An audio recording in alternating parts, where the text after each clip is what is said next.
Hello दोस्तों, कैसे हो आप सब। उम्मीद करता हूँ बेहद स्वस्थ होंगे, मस्त होंगे। आज का जो हमारा वीडियो सेक्शन होगा वो वहीं से कंटिन्यू होगा जहाँ पे हमने कल छोड़ा था, that is called nucleophilicity versus basicity.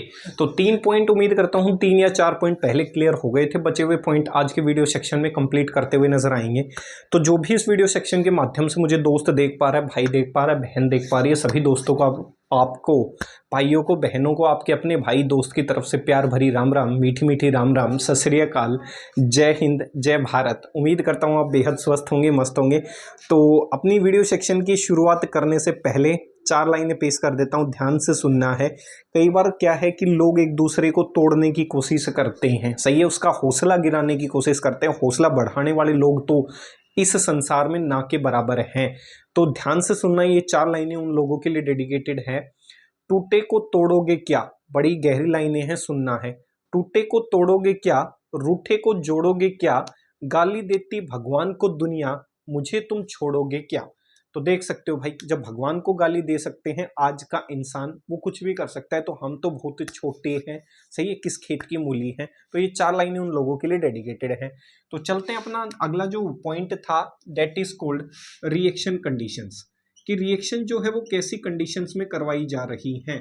तो इस चीज का भी इंपॉर्टेंस पड़ता है, किस पे प्रभाव पड़ता है, न्यूक्लियोफिलिसिटी और बेसिसिटी के ऊपर। तो ध्यान से सुनना है। रिएक्शन कंडीशन की अगर बात की जाए तो रिएक्शन 2 कंडीशंस पे करवाई जा सकती है। एक रिएक्शन एक्सोथर्मिक होगी और एक रिएक्शन कैसी होगी, एंडोथर्मिक। मतलब कह सकता हूं एक रिएक्शन हाई टेम्परेचर पे करवाई जा सकती है और एक रिएक्शन लो टेम्परेचर पे करवाई जा सकती है। एक्सोथर्मिक रिएक्शंस वो होती हैं जिनमें से हीट रिलीज हो, मतलब कह सकता हूं लो टेम्परेचर पे रिएक्शन को क्या करवा सकते हो आप, करवा सकते हो। एंडोथर्मिक रिएक्शंस जो हैं that is carried out at high temperature, कह सकते हो। तो 2 प्रकार की रिएक्शन कंडीशंस हो सकती हैं। ध्यान से सुनना है। देखो क्या कहा मैंने, कहा ये कोई अल्काइल हैलाइड होगा। ध्यान से सुनना है भाई, सही है। इस रिएक्शन कंडीशन का मीनिंग समझो, सही है। एक तरफ मान लेता हूं कि रिएक्शन की क्या हुई होगी, सब्स्टिट्यूशन। मान लेता हूं भाई एक बार कि एक केस में क्या हुई होगी, सब्स्टिट्यूशन। सब्स्टिट्यूशन अगर हुई होगी तो इस x को यहां दिखा रहा हूं मेरे भाई, सही है, और यहां h दिखा रहा हूं। तो सब्स्टिट्यूशन हुई होगी तो प्रोडक्ट क्या बना होगा, सब्स्टिट्यूशन में x निकल गया होगा और न्यूक्लियोफाइल आकर क्या कर गया होगा, जुड़ गया होगा। तो मोटी मोटी बात यह है मेरे भाई, प्रोडक्ट ये बना होगा, एक्स ग्रुप निकल जाए और कोई न्यूक्लियोफाइल यहां पे आकर क्या कर जाए, जुड़ जाए। तो कह सकता हूं ये अभिक्रिया कैसी हो, अभिक्रिया है सब्स्टिट्यूशन। सब्स्टिट्यूशन रिएक्शन, स्पेलिंग देख लेना भाई, सब्स्टिट्यूशन अभिक्रिया है, सही है। इसका मतलब कह सकता हूं यहां पे अभिक्रिया कौन सी होती हुई नजर आएगी, सब्स्टिट्यूशन होती हुई नजर आएगी। यहां तक किसी भी प्रकार की कोई दिक्कत नहीं होनी चाहिए। दूसरी जो अभिक्रिया है, मान लेता हूं रिएक्शन कैसी हुई होगी, एलिमिनेशन। कैसी हुई होगी ब्रदर, एलिमिनेशन। ध्यान से सुनना है। एलिमिनेशन अगर रिएक्शन होगी तो आपको पता है मेजर प्रोडक्ट अल्कीन बनते हुए नजर आएंगे ब्रदर। क्या बनते हुए नजर आएंगे, अल्कीन, एक अनसेचुरेटेड कंपाउंड। पीछे भी सिखाया था, जब भी एलिमिनेशन रिएक्शन होती है तो हमेशा अनसेचुरेटेड कंपाउंड्स बनते हुए नजर आते हैं और सब्स्टिट्यूटेड प्रोडक्ट के अंदर न्यूक्लियोफाइल जुड़ता हुआ नजर आएगा। अब देखो रिएक्शन कंडीशन किस तरीके से प्रभावित होंगे, ध्यान से देखना है। अगर सब्स्टिट्यूशन रिएक्शन हुई होगी तो देखो, आपने एक्स का बॉन्ड तोड़ा और एक्स के बॉन्ड की जगह इस न्यूक्लियोफाइल को यहां दिखा देता हूं ताकि देखने में समझने में आसानी हो जाए। इस कार्बन और हेलोजन बॉन्ड को तोड़ा और इस बॉन्ड की जगह कौन सा बॉन्ड बन गया, कार्बन न्यूक्लियोफाइल, मतलब सिग्मा बॉन्ड को तोड़ा। जो सिंगल बॉन्डेड स्पीसीज होती है वो क्लास 11th में पढ़ाई जाती है केमिकल बॉन्डिंग चैप्टर के अंदर, कि वो सिग्मा बॉन्डेड होते हैं। तो इसका मतलब सब्स्टिट्यूशन रिएक्शन हुई होगी तो क्या कह सकता हूं, ध्यान से देखना है। इन सब्स्टिट्यूशन रिएक्शन, सही है, if substitution reaction, if substitution reaction take place, अगर सब्स्टिट्यूशन रिएक्शन हुई, if substitution reaction take place, कौन सा बॉन्ड टूटेगा, वन, ये बॉन्ड, वन, ये बॉन्ड कैसा होगा, एक सिग्मा बॉन्ड टूटेगा और एक सिग्मा बॉन्ड क्या करेगा, बनेगा। One sigma bond is broken, one sigma bond is broken and one sigma bond is formed. एक ही सिग्मा बॉन्ड टूट रहा है और एक ही सिग्मा बॉन्ड क्या कर रहा है, बन रहा है। इंपॉर्टेंट लाइन है भाई। ऊपर वाली जो न्यूक्लियोफिलिक सब्स्टिट्यूशन रिएक्शन हुई उसमें एक सिग्मा बॉन्ड तो टूटा, ये बॉन्ड टूटा और ये बॉन्ड, तो एक सिग्मा टूटा, एक सिग्मा क्या किया, बना।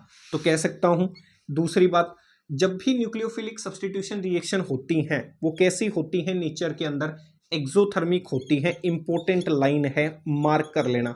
ज्यादातर न्यूक्लियोफिलिक सब्स्टिट्यूशन जो रिएक्शंस होती हैं वो नेचर में एक्सोथर्मिक होती हैं।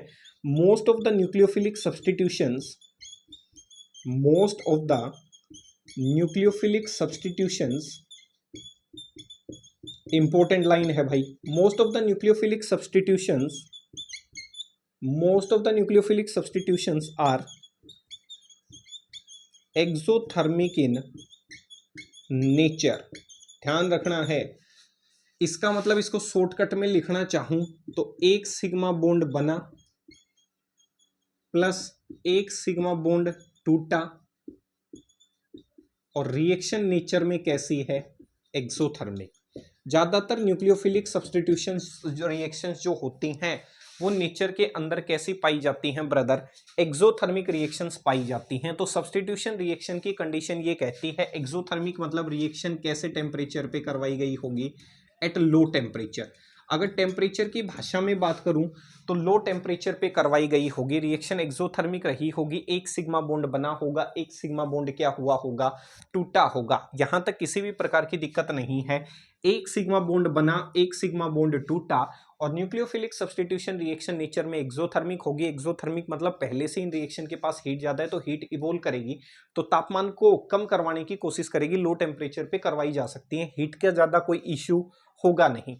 दूसरा क्वेश्चन, अगर मान लो यही अभिक्रिया एलिमिनेशन की हुई तो देखो, एलिमिनेशन करवाने के लिए आपको पता है एक बेस की आवश्यकता पड़ेगी, और बेस एलिमिनेशन कौन सी करवाता है, डीहाइड्रो हेलोजिनेशन रिएक्शन। हेलोजन मौजूद है तो एक तो हाइड्रोजन जाएगा और एक क्या जाएगा, हेलोजन। एक हाइड्रोजन जाएगा और एक क्या जाएगा ब्रदर, हेलोजन जाएगा। इफ एलिमिनेशन रिएक्शन, ध्यान से देखना है, दूसरी स्टेटमेंट यही बना रहा हूं, if elimination reaction take place, अगर एलिमिनेशन रिएक्शन हुई तो देखो समझो, ये अल्फा पोजीशन है, ये कौन सी पोजीशन है बाबू, बीटा। तो ये हाइड्रोजन यहां पहुंचेगा, यहां से हेलोजन कहां जाएगा, बाहर। तो इसका मतलब कितने सिग्मा बॉन्ड टूटे, एक सिग्मा बॉन्ड टूटा, दो सिग्मा बॉन्ड, ये बॉन्ड भी टूट रहा है कार्बन हाइड्रोजन का, कार्बन हेलोजन का बॉन्ड भी टूट रहा है, तो दो तो सिग्मा बॉन्ड टूट रहे हैं, और बदले में बॉन्ड कौन सा बन रहा है, डबली बॉन्ड है। डबल बॉन्ड को केमिस्ट्री में क्या कहा जाता है, पाई बॉन्ड कहा जाता है। सिंगल बॉन्ड को सिग्मा कहा जाता है, डबल बॉन्ड को क्या कहा जाता है, पाई बॉन्ड। तो दो सिग्मा बॉन्ड टूट रही हैं और बदले में कितना पाई बन रहा है बाबू, एक पाई बन रहा है। तो if elimination reaction take place, क्या लिखोगे, two sigma bonds are broken. दो सिग्मा बॉन्ड टूटेंगे, इधर से लिख रहा हूं सारी कहानियां, दो सिग्मा बॉन्ड टूटेंगे, whereas formation of one pi bond take place. सही है, दो सिग्मा बॉन्ड टूटेंगे और एक पाई बॉन्ड क्या करता हुआ नजर आएगा बाबू, बनता हुआ नजर आएगा। समझो कंसेप्ट को, आपने छोटी क्लासेस के अंदर की अगर बात की जाए 11th क्लास में, तो आपने वहां सीखा था sigma bond versus pi bond के डिफरेंसेस पढ़े थे। तो आपको पता है the energy of sigma bond is less, sigma bond की एनर्जी क्या होती है, कम होती है, और पाई बॉन्ड जो होता है उसकी एनर्जी क्या होती है, ज्यादा होती है। जब बॉन्ड टूटे होंगे तो एनर्जी कम रिलीज हुई होगी, और कह सकता हूं जब बॉन्ड तोड़ने की बारी आई होगी तो सिस्टम को कम एनर्जी दी गई होगी। रिलीज के लिए माफी चाहूंगा स्टेटमेंट के लिए। अगर जब बॉन्ड तोड़े गए होंगे सिग्मा बॉन्ड के, तो सिग्मा बॉन्ड को तोड़ने के लिए एनर्जी कम दी गई होगी, सही है, और जब बॉन्ड बने होंगे तो एनर्जी क्या हुई होगी, रिलीज। तो आपको पता है the energy of sigma bond is less, sigma bond की एनर्जी क्या होती है, कम होती है, और पाई बॉन्ड की एनर्जी क्या होती है, ज्यादा। और पाई बॉन्ड की एनर्जी ज्यादा होने का मतलब रिएक्शन कैसे टेम्परेचर पे, भाई इसके बॉन्ड को तोड़ने के लिए ज्यादा एनर्जी लगेगी। सिग्मा बॉन्ड की एनर्जी कम होती है, पाई बॉन्ड की एनर्जी क्या होती है, ज्यादा होती है। तो पाई बॉन्ड को तोड़ने के लिए एनर्जी की आवश्यकता ज्यादा पड़ेगी, मतलब रिएक्शन को हाई टेम्परेचर पे क्या करना पड़ेगा, करवाना पड़ेगा। और अगर रिएक्शन हाई टेम्परेचर पे करवाई जाती है तो कह सकता हूं एंडोथर्मिक प्रक्रिया के अंदर से गुजर रही होगी। तो कह सकता हूं ये तो लो टेम्परेचर पे थी, और एलिमिनेशन कैसे टेम्परेचर पे करवाई जाएगी, हाई टेम्परेचर पे। ध्यान रखना है, जब भी रिएक्शन हाई टेम्परेचर पे करवाई जाए केमिस्ट्री में कहीं भी, तो हमेशा प्रेफरेंस एलिमिनेशन को देनी है सब्स्टिट्यूशन की बजाय, मुख्य बिंदु है ये। तो इसका मतलब क्या कह सकता हूं, यहां से मुख्य बिंदु ये कह सकता हूं, most of the elimination reaction are nature में कैसी होंगी, वो एक्सोथर्मिक थी, ये कैसी होंगी एंडोथर्मिक। बॉन्ड को तोड़ने के लिए एनर्जी क्या चाहिएगी, बहुत अधिक चाहिएगी। Most of the elimination reactions are endothermic in nature, इसी वजह से and hence at high temperature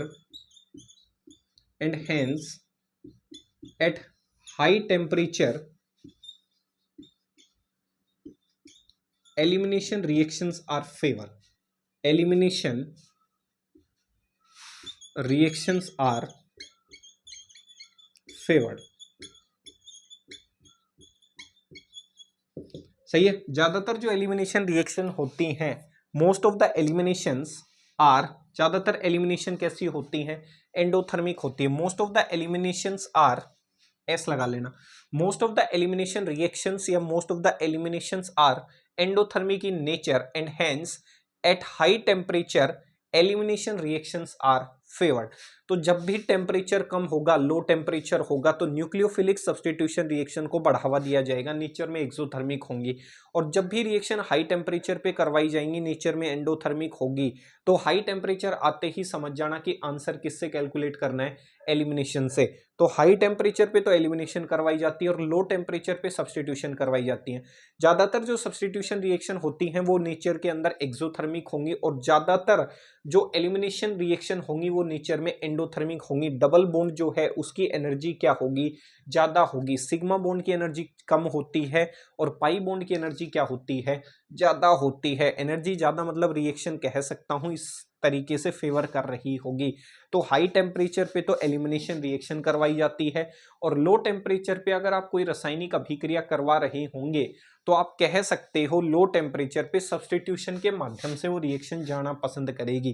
तो हाई टेम्परेचर पे एलिमिनेशन, लो टेम्परेचर पे सब्स्टिट्यूशन, यही टॉपिक का नाम था, that is called reaction condition. सही है, ध्यान से सुनने का। देख लो भाई, हाई टेम्परेचर की अगर बात की जाए, एक लाइन में अगर मैं लिखना चाहूं कंक्लूजन, तो हाई टेम्परेचर पे कौन सी रिएक्शन फेवर होती हैं, हाई टेम्परेचर के ऊपर एलिमिनेशन होंगी। सही है। और लो टेम्परेचर की अगर बात की जाए तो कौन सी होंगी, सब्स्टिट्यूशन। मोटी मोटी बात ये है, हाई टेम्परेचर पे एलिमिनेशन रिएक्शन प्रेफर करना पसंद करती हैं, लो टेम्परेचर पे सब्स्टिट्यूशन। और सब्स्टिट्यूशन रिएक्शन नेचर के अंदर कैसी होती हैं, एक्सोथर्मिक। तो ज्यादातर न्यूक्लियोफिलिक जो सब्स्टिट्यूशन रिएक्शन है वो एक्सोथर्मिक है नेचर के अंदर, एक्सोथर्मिक इन नेचर।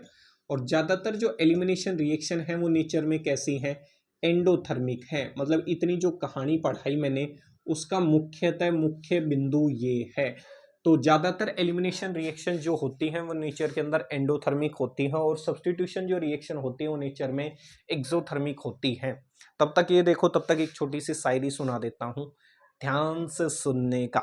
सही है। आजकल क्या है, वोटिंग का समय चल रहा है। सही है, वोट मांगने आ जाते हैं नेता। सही है, जो अपने आप को नेता कहते हैं, जो देश का रत्ती भर भी भला नहीं करते।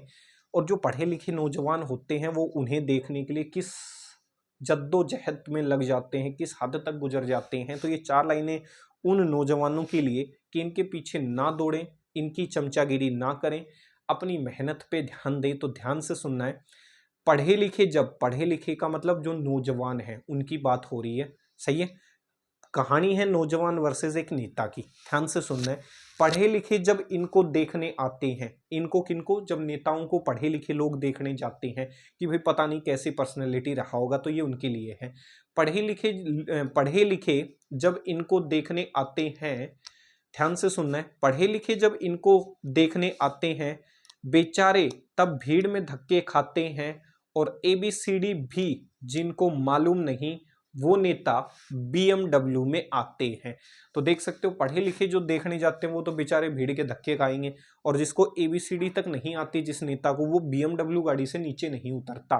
तो देख सकते हो देश का कितना बड़ा दुर्भाग्य है। सही है। तो रिएक्शन कंडीशंस पे वापस चलते हैं भाई। सही है, इसीलिए अपने मत का इस्तेमाल अपनी मत से करें, इसीलिए उसे कहा गया है मत, वोट। ये मत ना मारी जाए, इस मत से अपने मत का इस्तेमाल करें। सही है भाई। तो स्लोगन इस बार आपका यही होना चाहिए कि अपने मत से, सही है, जो आपका अपना मत होगा अपनी मति का इस्तेमाल करके उस मत का इस्तेमाल करें ताकि आप लोगों का भला कर सके। हर वोट कीमती है फॉर चेंजिंग द सिस्टम। सही है।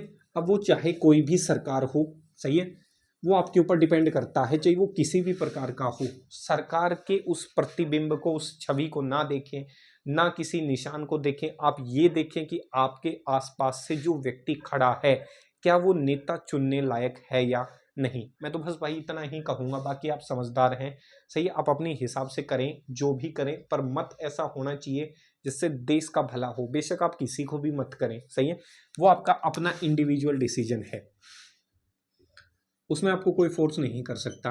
अगला है नेचर ऑफ सोलवेंट। सोलवेंट का नेचर भी कई बार इस मैकेनिज्म को प्रभावित कर सकता है, न्यूक्लियोफिलिसिटी और बेसिसिटी को। देखो ध्यान से, दो प्रकार के सॉल्यूशन देखने को मिलेंगे। Case number first, aqueous KOH। सही है, ध्यान से सुनना है। मीडियम कैसा रखा, एक्वस मीडियम रखा। When alkyl halide is treated with when alkyl halide is treated with aqueous KOH, in this case nucleophilic substitution reaction take place। अगर आपने एक्वस माध्यम लिया है, कैसा माध्यम लिया है, एक्वस, सोलवेंट कैसा रखा, एक्वस, जलीय रखा, तो एक्वस मीडियम के अंदर जब भी आप किसी अल्काइल हैलाइड को ट्रीट करते हुए नजर आएंगे तो एक्वस मीडियम में हमेशा जो KOH है वो एक न्यूक्लियोफाइल की तरह काम करता हुआ नजर आएगा। तो कह सकता हूं इन case of aqueous solution, in case of aqueous solution OH ion produced, in case of aqueous solution OH ion produced have more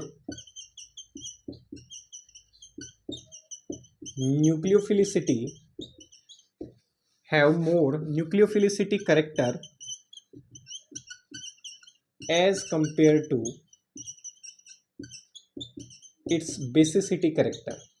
मतलब अगर आपने एक्वस मीडियम रखा तो एक्वस मीडियम के अंदर जो OH आइन बनी है, सही है, इन एक्वस मीडियम, ध्यान से सुनना है, अगर आपने मीडियम एक्वस रखा तो जो OH आइन बनी है उस आइन की न्यूक्लियोफिलिसिटी तो ज्यादा होगी, सही है, उस आइन की क्या ज्यादा होगी, न्यूक्लियोफिलिसिटी, और उस आइन की क्या कम होगी, बेसिसिटी।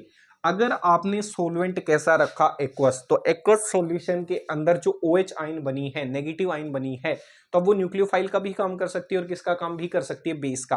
अब क्वेश्चन ये कि किसका काम करता हुई नजर आएगी, तो जब भी एक्वस मीडियम रखा जाएगा तो वो जो OH नेगेटिव आइन बनी है उसके अंदर न्यूक्लियोफिलिक कैरेक्टर ज्यादा होगा, न्यूक्लियोफाइल का अच्छा काम करती हुई नजर आएगी as compare to basicity, as compare to एक बेस का काम करती हुई नजर आएगी। इसीलिए वो कौन से रिएक्शन को प्रेफरेंस देती हुई नजर आएगी, सब्स्टिट्यूशन रिएक्शन को प्रेफरेंस देती हुई नजर आएगी।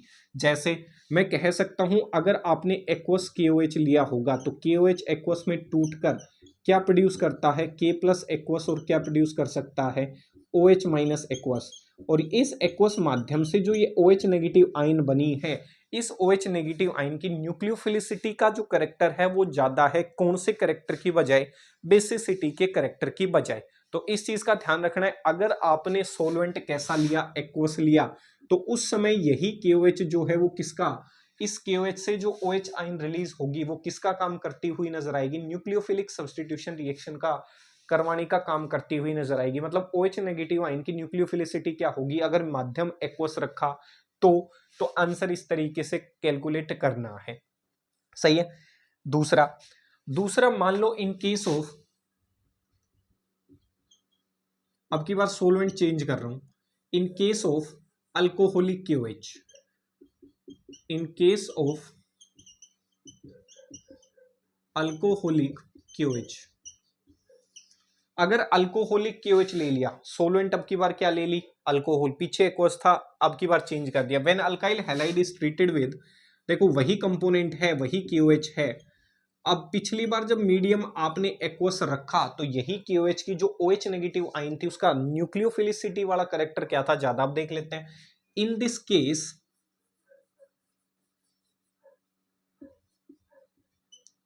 एलिमिनेशन रिएक्शन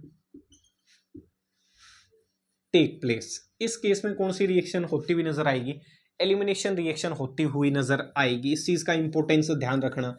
अगर आपने सोलवेंट को बदला, सोलवेंट कैसा लिया, अल्कोहलिक KOH, तो रिएक्शन अब की बार सब्स्टिट्यूशन की बजाय किस तरफ बढ़ना पसंद करेगी, एलिमिनेशन की तरफ। देखो क्यों, because in case of alcoholic KOH, ध्यान से सुनना है, in case of alcoholic KOH, in case of alcoholic KOH, alkoxide ion ऐसी बनेगी, RO negative. In case of alcoholic KOH, alkoxide ion is formed. अब ये देखो, ये R जो है इलेक्ट्रॉन डोनेटिंग ग्रुप है, लगातार इलेक्ट्रॉन डोनेट करता रहेगा। इसका मतलब ऑक्सीजन पे नेगेटिव चार्ज बढ़ता रहेगा। तो कह सकता हूं कौन से कैरेक्टर को बढ़ाने की कोशिश कर रहा है, इसके बेसिक कैरेक्टर को बढ़ाने की कोशिश कर रहा है। In case of alcoholic KOH, alkoxide ion is formed which have more basic character, which have more basic character, सही है, that is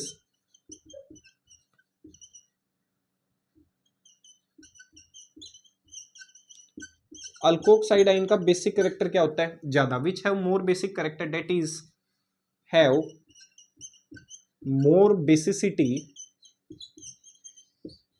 as compare to its nucleophilicity. समझो क्या कहा, अल्कोहलिक KOH का मीनिंग समझो।